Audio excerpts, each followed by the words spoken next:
My best friend, Chris, said he wanted to date me. I said yes, but then he just laughed and told me I was delusional. After that, everyone started icing me out. Until one day a transfer student showed up. We got together and Chris lost his mind. I froze when Chris called. He hadn't spoken to me in 2 weeks. Did you forget what day it is? I paused, and before I could even get my thoughts straight, Chris's annoyed voice came through again. It's my birthday. You actually forgot. I'm so sorry, I forgot. The realization hit me, and I apologized immediately. Well, come over.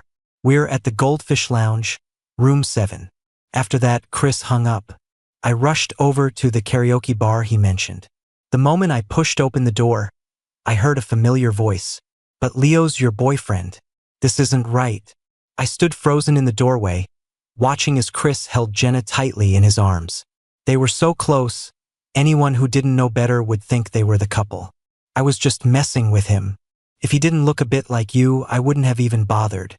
Chris frowned, his expression dripping with contempt. I was floored. I never would have imagined that's what he really thought. Just then, Jenna's eyes met mine, and she gave a sickeningly sweet smile. Well, speak of the devil. Isn't it Leo? Leo, you heard what Chris just said, right? Stop clinging to him from now on. Jenna looked at me like she'd just won a prize. And Chris just watched me, saying nothing. You guys don't know, do you? Whenever Chris talks about you to us, he sounds totally disgusted. Yeah, and didn't you try to kiss him once? Ha ha ha. So shameless. My face went pale, and I felt like I was about to collapse. Chris, did he think that too? I shifted my gaze to him, my lips trembling as I spoke. Is that what you think too? Was I wrong? Chris said it so casually, his face a complete blank. Jenna's back, and we've decided to get together. Don't be an idiot. I'm sick of looking at your face every day. I stood there, feeling like I'd just been slapped across the face. I couldn't stop myself. I grabbed the nearest glass and threw a full drink in Chris's face. I can't believe I was ever stupid enough to fall for a scumbag like you. After I said it, I slammed the glass onto the floor. Leo, what are you doing? Jenna shrieked and quickly started wiping Chris's face with a napkin. Chris stared at me, his eyes terrifying. Let's just say we're even, Leo. Yeah, we're even. And let's not see each other again. I let out a cold laugh and turned to leave. Suddenly, it started pouring outside. The cold raindrops hit my skin, making me shiver uncontrollably. As I walked down the street, I couldn't help but think about the day Chris confessed to me. The tall boy stood under the sun, his smile bright and easy. Leo, I like you. Will you go out with me? The sun was so bright it almost blinded me. But we're both guys, I stammered, my face turning beet red. I know, but love doesn't follow the rules. He just smiled, looking like some radiant god. I don't remember how I managed to say yes. The next thing I knew, he was holding me in his arms. I'm so happy, Leo. We're boyfriends. A wave of dizziness washed over me, a sweet feeling I'd never experienced before. I felt like the luckiest person alive.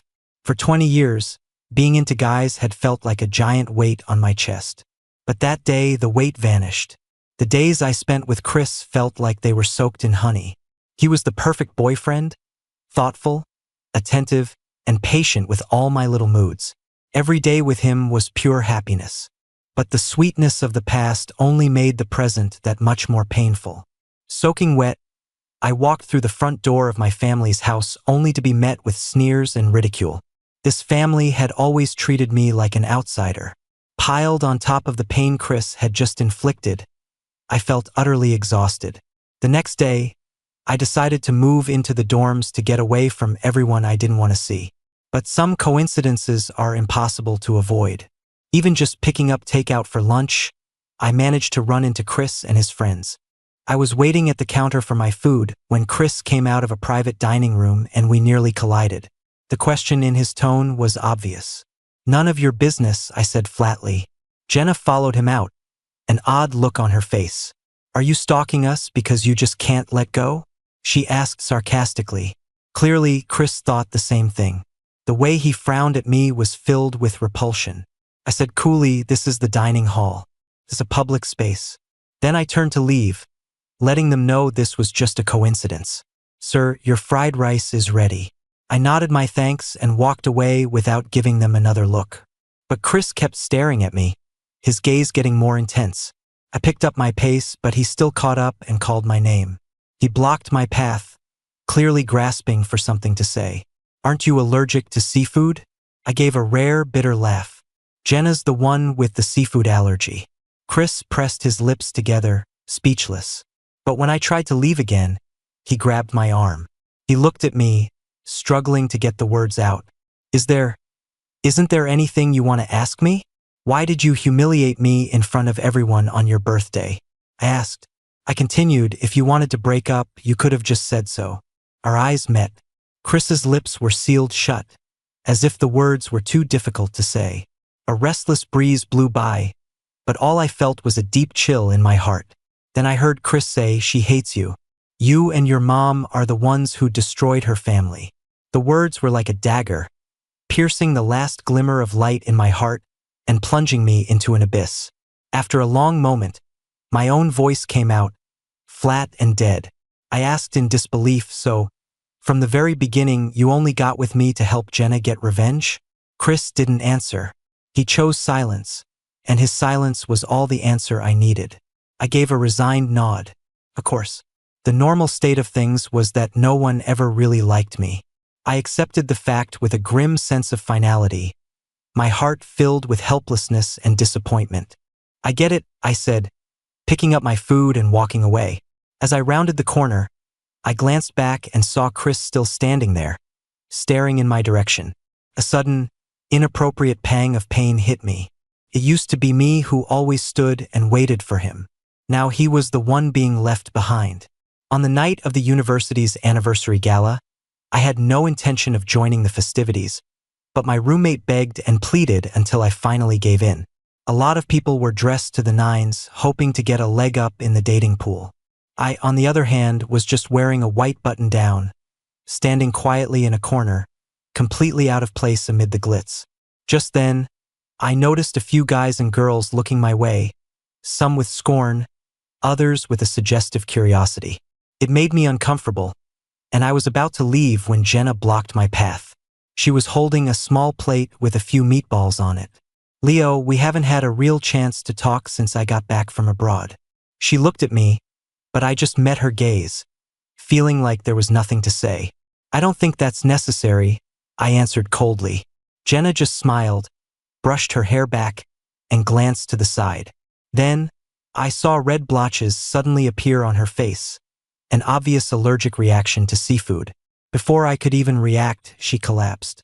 The scene immediately drew everyone's attention, including Chris's. He rushed over and held Jenna, his voice softer than I'd ever heard it. "How could you accidentally eat seafood? I'll take you to the hospital right now, okay?" Jenna pointed a weak finger at the plate on the table. "Leo, the meatballs had shrimp in them. Why would you give them to me?" Her words trailed off as she started to cry from the discomfort. Chris's head snapped up toward me, his eyes blazing with anger and disbelief. "Leo, how could you do something so vicious?" He turned back to Jenna, his voice full of pain. "Just hang on. I'm taking you to the hospital right now." I stared at Jenna, bewildered. I couldn't understand why she would do something like this. That night, Jenna sent me a video. In it, she was lying in a hospital bed, her hand clutching Chris's. "Chris, it hurts so much," she whimpered. Chris did his best to comfort her, trying to stop her from moving around. "Don't scratch," he cooed softly. "It'll be okay, I promise." Jenna cried quietly. I could see she was in real pain, but it seemed her goal had been achieved. The heartache in Chris's eyes was about to spill over. He told Jenna, "Don't blame yourself. This is Leo's fault." After the video ended, I lit a cigarette and just sat there, thinking. I suddenly realized I had never even considered trying to explain things to Chris, because I knew he wouldn't believe me anyway. I remembered something from when Chris and I were together. I told him I realized I had issues with my sexuality a long time ago. He'd raised an eyebrow and said in a knowing tone, "Well, yeah, you were born gay." I never thought that he would use that against me one day. The chaos of the night finally died down. After finishing my cigarette, my exhausted body quickly fell asleep. When I woke up the next day and headed to class, the air was heavy with the rumble of distant thunder. It felt oppressive. I had the sense that people were glancing at me as I passed. I ran into my roommate at the entrance of the academic building. He hesitated before asking, "Are you sure you don't want to take the day off?" "What?" I asked, confused. He looked at me with a pained expression, as if something terrible had happened to me. He handed me his phone. The video on the screen instantly explained everything. In the clip, a conversation between me and Chris made my face burn. I was whispering to him, "I want to kiss you." Chris just gave a flippant smile and pinched my chin, but he didn't lean in. It was all there, a clear signal of the storm of misunderstanding and pain that was about to hit me. Chris's smile never changed, but his eyes grew cold. It was my first time trying to kiss someone. My eyelashes fluttered nervously. The instant before our lips were about to touch, Chris turned his head and dodged it. "Sorry, I'm not really comfortable with this," he said, his voice flat, but I could feel his unease. I stared at him, my hands growing stiff. Then the camera angle suddenly shifted. The person holding the camera pointed it at Chris. It was one of his friends. He grinned at the camera. "What's up, man? I was trying to film something interesting. Why'd you pull away?" Chris frowned, looking annoyed. The thought of kissing a guy just makes me sick. The video ended there. My roommate whispered to me, "Chris posted this publicly on the campus confessions page." My mind went blank. The news didn't even register at first. I couldn't process it. I knew then that all my attempts to just endure it had been useless. They were only going to get worse. The sky was dark. A low rumble of thunder sounded, and the downpour began. I don't know when it happened, but suddenly I was the only one left standing there. The rain slammed down on me without warning, fast and hard. That's when Chris appeared. He stood in the rain, his gaze calm and distant, as if he didn't think he'd done anything wrong at all. I stared at him through the sheets of rain, and my emotions finally shattered. I rushed toward Chris, knocked the umbrella from his hand, and threw a punch straight at his face. "Chris, how long are you people going to torture me?" I screamed the question, my vision blurred by the rain, all the negative feelings I'd suppressed for so long erupting at once. "Leo," Chris said, watching me break down, his voice cold, "I'm helping you atone for what you did to Jenna." His words were like a sword, stabbing me through the heart. "I regret it, Chris. I regret ever liking you. I must have been blind." "What did you say?" A violent energy, one that not even the storm could hide, suddenly rose from him. I laughed coldly and turned, walking away into the rain. I had managed to get the university to take down the video on the grounds that it violated my privacy and image rights, and I also filed a police report against Chris and his cronies. After that, they quieted down for a while, and it seemed like everything was back to normal. But then Chris and Jenna made their relationship public, and I became the butt of everyone's jokes. It happened during a lecture for 2 combined classes. Chris sat in the middle of the room with Jenna, surrounded by his cheering friends. The main point of the class was for each group to present their PowerPoint. Whether by coincidence or design, Jenna's topic was perspectives on homosexuality. She stood at the podium, her eyes sweeping past me to land on Chris. "Chris," she asked, "how would you feel if a gay man publicly declared his feelings for you?" The room went quiet. A lot of eyes turned to me. Without even glancing at me, Chris played along with her little game. His tone was cold, tinged with a sneer, disgusted. But in the next second, Jenna unexpectedly called on me. "So, Leo, do you agree with Chris's point of view?" Ever since the video incident, I rarely felt embarrassed anymore. I stood up calmly and looked right at her. "Before I answer that, let me ask you something. You're left-handed, which means your right hand doesn't have much of a primary function. Would you chop it off?" Jenna's plan was probably to humiliate me in public, but now she was the one on the spot. She must have held a grudge from class, because after it ended, she silently positioned herself behind me in the crowded hallway. As I reached the top of the stairs, she ducked out of the camera's view and kicked me from behind. I tumbled down the stairs in front of everyone. I wasn't seriously hurt, though, and managed to limp back to my feet. People around me gasped. What happened? My advisor happened to walk by and saw Jenna smiling innocently. I tried to explain, but Jenna beat me to it with her version of events. Professor, Leo fell down the stairs on his own. Before I could even argue, she continued, Leo and I are practically family. I would never lie about him. I let out a cold laugh, just loud enough for everyone to turn their attention to me. Just then, Chris walked up to my side and warned me in a low voice, if Jenna gets hurt again because of you, I will make you pay. He threatened, you know I can make your next 2 years of college worse than a stray dog's life. I turned my head to look at him. What are you threatening me now? Go ahead, I said. You might as well just kill me. With that, I walked away without looking back. However, the matter didn't end the way I wanted. Chris's father was a major trustee of the university, and he made the whole incident disappear. My leg injury made it hard to get around, and I looked pathetic trying to climb the stairs in the academic building. Once again, I ran into Chris and Jenna.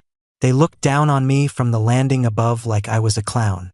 Jenna smiled slightly. Oh, I'm so sorry.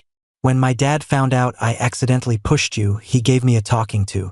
I guess that's his way of getting justice for you. A hairline fracture, and the man who called himself my father gave her nothing more than a gentle scolding. As Chris passed me, he sneered, You? Do I even need to be the one to finish you off? I gave him a cold look, my heart filled with endless rage and helplessness. While the campus simmered with unspoken tension and my leg was still healing, a new post appeared on the confessions page. It was something like this. A transfer student was asking for help. He wanted to meet a guy in the computer science department. He described him as exceptionally good-looking but couldn't remember much else. He was asking if the guy was single, and if so, could he pursue him? Everyone was guessing who the transfer student was. Someone mentioned that Chris had been in a foul mood for days, trying to figure out which department the new guy was in. Then, during a big public lecture, a tall guy stopped next to my seat. He asked, Hey, is this spot taken? I shook my head, and the guy sat down. He smiled and said, Finally found you. During the lecture, the confessions page updated, Hey guys, you can stop looking. I found him. He's sitting right next to me. Soon, heads started turning our way, including Chris's. His dark gaze was locked on me, but a second later, the guy next to me blocked his view. The guy introduced himself. Hey, I'm Luke. Luke was incredibly direct. He just showed me the confessions page on his phone and told me honestly that it was love at first sight. But after everything that had happened recently, my first thought was that this was just another prank. So I quickly looked away from his phone and said politely but distantly, I'm sorry, but I'm not interested. Luke calmly turned off his phone and smiled. Well, I guess I'll just have to figure out how to win you over. Then, I looked at him for a couple of seconds. There was something so familiar about his laid-back confidence. On an impulse, I asked, Are you into guys? Luke shook his head. I'm into you. What does sexuality have to do with it? His answer was identical to what Chris had once said. I let out a small, bitter laugh and didn't take his words to heart. After class, I quickly grabbed my books and limped away, trying to avoid the stares from Luke and other curious onlookers. But Chris still caught up to me. What were you two talking about? He asked, his eyes full of suspicion. Is that any of your business? I retorted coldly. He didn't get angry like he usually did. He just stared at me hard. After a long moment, he asked a question that took me by surprise. Leo, why aren't you a girl? I couldn't help but laugh. Chris, are you trying to start a fight? He suddenly took a step closer. I instinctively stepped back, accidentally twisting my injured leg. Seeing my pained expression, he immediately asked with concern, Is your leg still not healed? I frowned. How did he know my leg was hurt? He looked at me, his expression turning serious. Let me carry you to the campus clinic, okay? He reached out a hand, as if to pull me. I didn't move. I just said his name calmly. Chris. He froze, the wind gently lifting the corner of his jacket. I suddenly noticed he was wearing the same outfit he'd worn the first time we met. But the flutter of excitement I'd felt back then was completely gone. He looked at me, a hint of confusion in his eyes. What are you doing now? slapping me around and then trying to offer me a piece of candy? I stared at him and didn't answer. He looked at me, a lost expression in his eyes. I'm not, but he didn't finish. The silence between us thickened. He pressed his lips together, then let out a self-deprecating laugh. You probably won't believe this, he said, his voice laced with bitterness. But this is most likely a habit I picked up from when we were together. I didn't say anything, just watched him quietly. He took a step back, his gaze toward me becoming dark and unreadable. If a guy falls for the exact type of person he's always hated, doesn't that make him a real asshole? After asking, he immediately looked down, as if waiting for my answer. I looked at him and smiled faintly. Yes, I answered without hesitation. You really are an asshole. His eyes instantly dimmed. He then tugged at the corner of his mouth and forced a casual smile. I see. After that, Chris didn't show up in front of me for a long time. I didn't dwell on what happened that day, because I knew that whatever had been between me and Chris was over. Luke started showing up more and more, even seeping into my personal life. He even appeared in my dorm room. He stood in front of my bed with his suitcase and said in a drawling, playful tone, "Oh, Leo, looks like your bunk is right across from mine." His gaze was so suggestive it was impossible not to read into it. Our dorm room was a quad, usually all guys. Strangely, on his first night, he shamelessly hung up a bed curtain. Before lights out, he turned on his side to look at me, his voice low. Leo! Our other two roommates happened to be in the bathroom, so it was just the two of us. His voice made me uneasy. I turned to face the wall, my back to him. But he kept talking anyway. This is our first night together. Good night. The next day, Luke and I had the same class, so we left the dorm together, only to find Chris waiting at the door. We hadn't seen him in 2 weeks. His eyes darted back and forth between us, his face growing darker by the second. I'm curious, what's the reason for transferring colleges? He asked Luke, but his eyes were on me. I was surprised he already knew about what had happened between me and Chris. A sarcastic smile played on Luke's lips. It's definitely not because I'm some straight guy pretending to be gay to mess with someone's feelings and then bully them. A flash of anger crossed Chris's face. He then looked at me coldly. Leo, you're fine being roommates with someone who's obviously scheming to get with you? His voice was full of accusation. And going to class with him?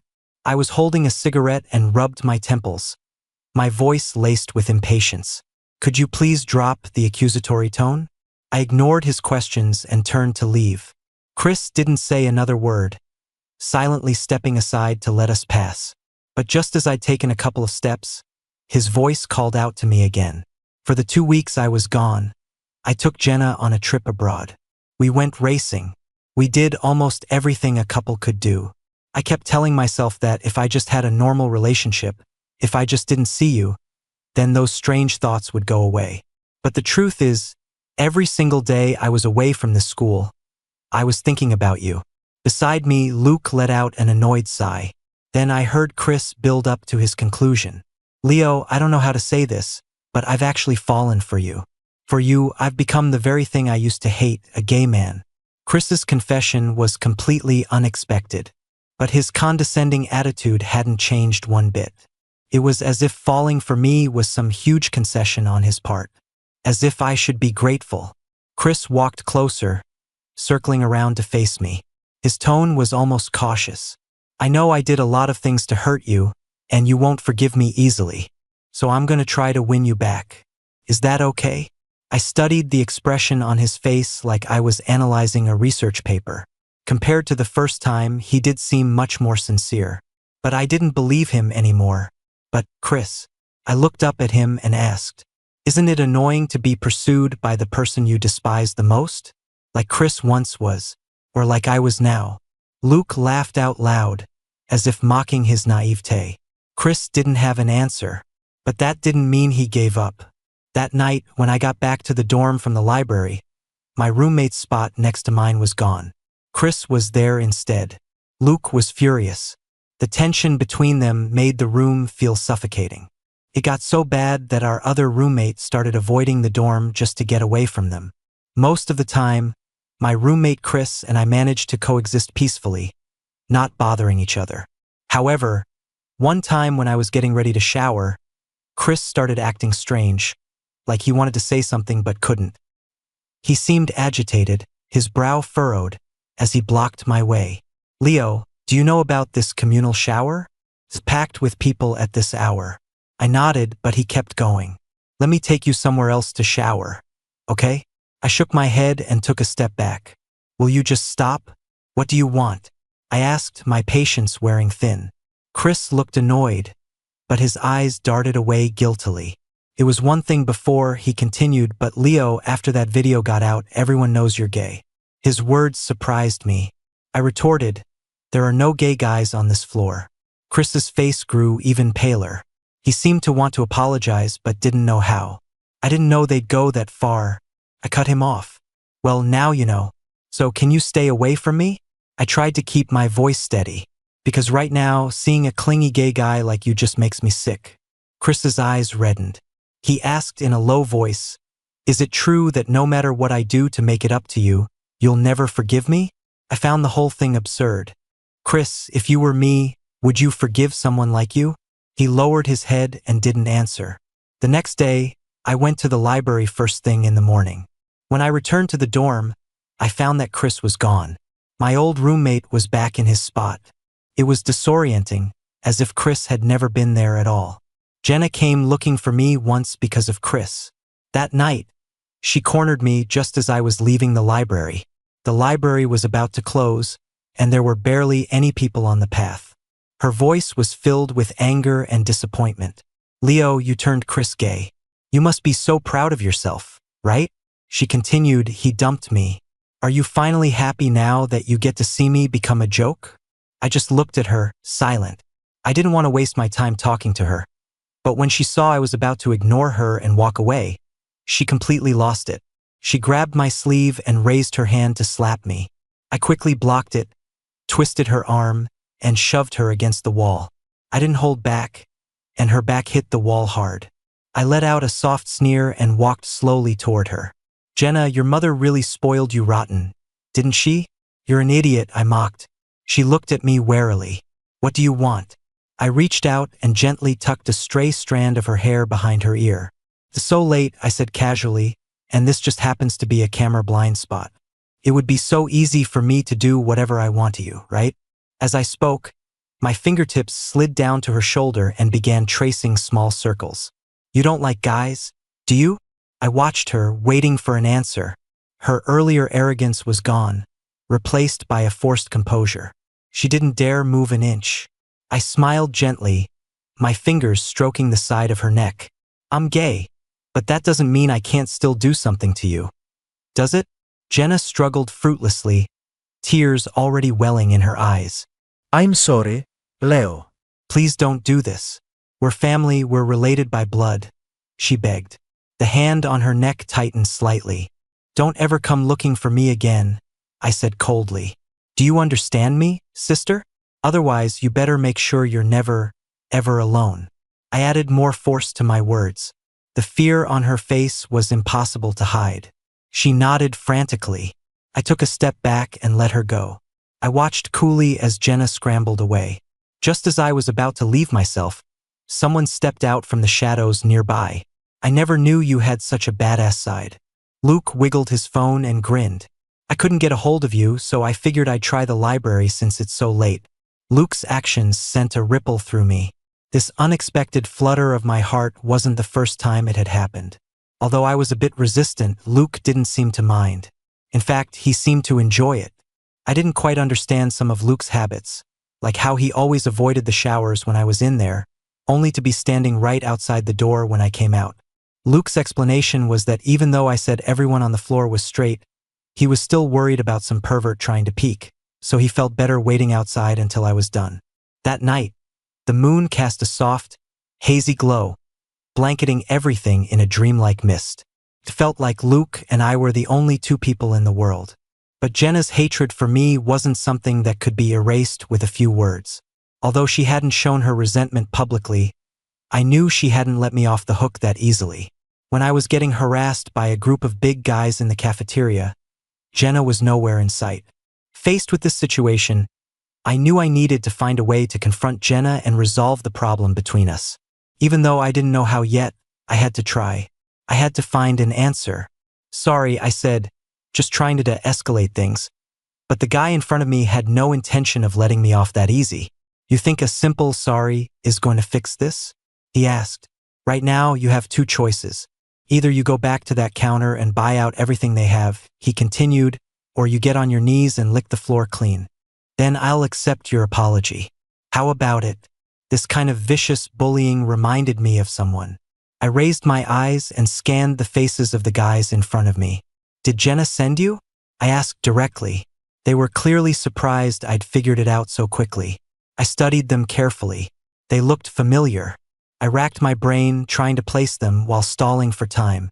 You know I can report you for public bullying, right? I reminded them. Do you really want that on your permanent record before you even graduate? The leader, a big, brawny guy, hesitated. He was clearly all muscle and no brains. I happened to notice calluses on their hands, all in roughly the same spot, and it suddenly clicked. I think I've seen you guys at the sports club. You're freshmen, right? I asked. The big guy grunted a non-committal aha. Members of the sports club could waive their elective credits if they completed 2 years in the club. And as it happened, the president of the sports club was my roommate. How much is Jenna paying you? Can't be more than a few meals worth of cash. I can get you out of your electives completely. How does that sound? I asked. Tell me, I pressed, what did Jenna want you to do to me? The big guy hesitated, weighed his options, and decided to switch sides. She told us to either beat you up or make you lick the food off the floor, he revealed. I managed a detached smile and was about to say something when Luke's furious voice boomed from behind me. Lick my ass. He must have only heard that last part and thought I was being cornered. Without a second thought, he grabbed a leftover tray from a nearby table and slammed it right in the big guy's face. I just stood there. Seriously? I had it all under control. After a brief scuffle, the big guy was holding his bloody nose, looking like he was about to cry. Luke, by himself, had taken on 4 athletes and, against all odds, won. His eyes shone with the kind of brash confidence unique to young guys. He was proudly boasting about his victory, seemingly forgetting his own injuries. His stamina was incredible. Even covered in bruises, he could still flash a brilliant smile. His bragging prompted me to correct him. His victory wasn't quite as glorious as he made it out to be. I looked at Luke. He seemed a little deflated but quickly bounced back. He was practically wagging his tail like a puppy begging for praise. It was impossible to resist. I smiled and didn't tell him I was about to solve the problem myself. I didn't want to crush his confidence. Back in the dorm that night, he was exhausted and went straight to the showers. But not long after he went in, the water suddenly shut off. Worried, I went to check on him using my phone's flashlight. I found him standing in the dark, soap in his eyes, unable to see. Need some help?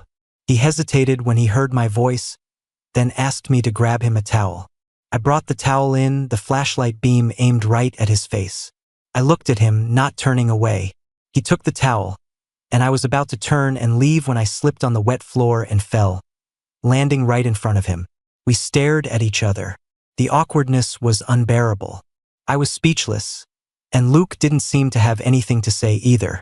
Then, as if to break the silence, he walked over to a sink and quickly rinsed his hair with tap water.